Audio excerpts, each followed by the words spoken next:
I think they made I remember like reading about a study where they measured people that thought they were lucky, they considered themselves lucky, and people who consider themselves unlucky.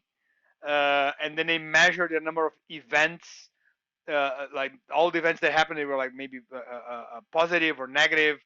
And the main difference was not the number of events. Obviously, luck or luck doesn't really exist. It's much more of how you react to the things that happen to you. And then if you sometimes you can turn them or focus on not just focus on the good thing and forget the bad ones, but if you're really open to the opportunity, for instance, you actually take that, you focus on it, and then it turns into something else, and it goes to the next step, and then you use that as a stepping stone to build something more. And then, where some people might just look and pass through the same opportunity, and just because they were not looking or thinking that they were good enough for that, or they didn't took the risk, they would just pass and totally forget about. So I think the luck is much more about how you react to things that happen to you than any other external things. Obviously, there are like bad things happen to people, and there's stuff that I understand that my degree of luck would be I come from a family that gave me good education that allow me to start a business without worrying that I wouldn't have what to eat if things like went south. That I could go. That good education put me on a good university, and then went to work in my father's company, and that company allowed me to be creative and start a website. Right? Maybe if I went to another business, they would maybe do something else, and so there is that degree of luck on all those opportunities came externally, right? I didn't some of them I didn't choose the family that I was born or the school or going to work with my dad, but I think then takes a lot of responsibility to then take those factors and those opportunities that the life can give you and take them to the next level, because a lot of people waste even the amount of luck that they receive. They can go to waste, and I think there's almost a responsibility if you are lucky to have some of those opportunities. It's not like you better do something do something with them, because a lot of people don't have them, and they're gonna have a much harder time starting their own business.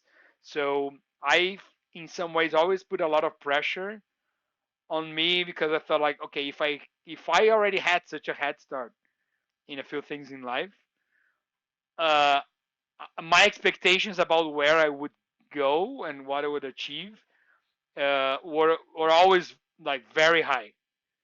Was always so it, and that can even be uh, uh, uh, have a negative effect in some people, and you have to be very mindful, because you might put then sometimes your targets far too high, uh, right? And then you become like a slave of your own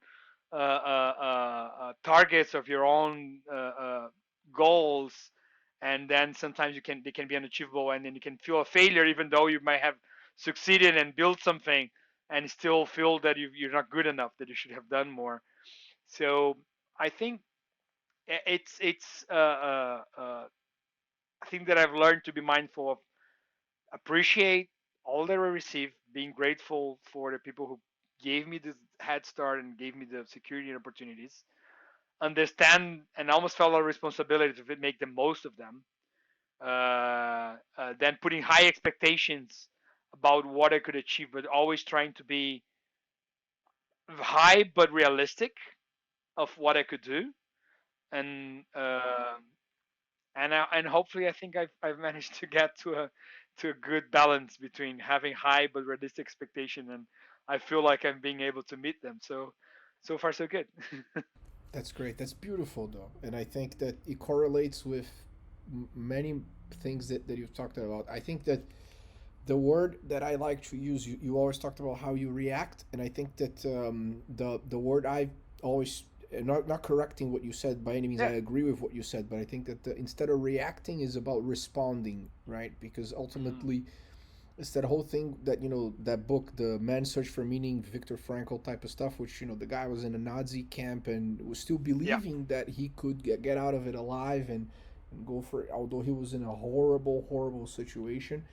So suffering, it's almost as if suffering is inevitable, but it's like what do you do with it and how you respond to the challenges that you have in life, is what matters. I think that um, that whole glorification of failure that people from the outside think that folks in the Bay Area or or Silicon Valley or whatever, the mindset of Silicon Valley is failing is great or it's okay. Failing fucking sucks. No one likes to fail.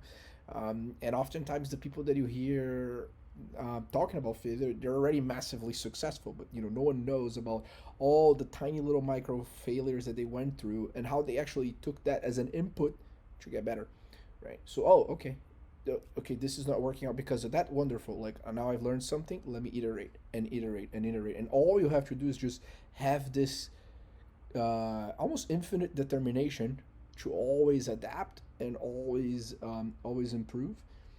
And the the fact that you're not gonna die out of starvation, or you can take some risks in your life, kind of puts you into that path, right?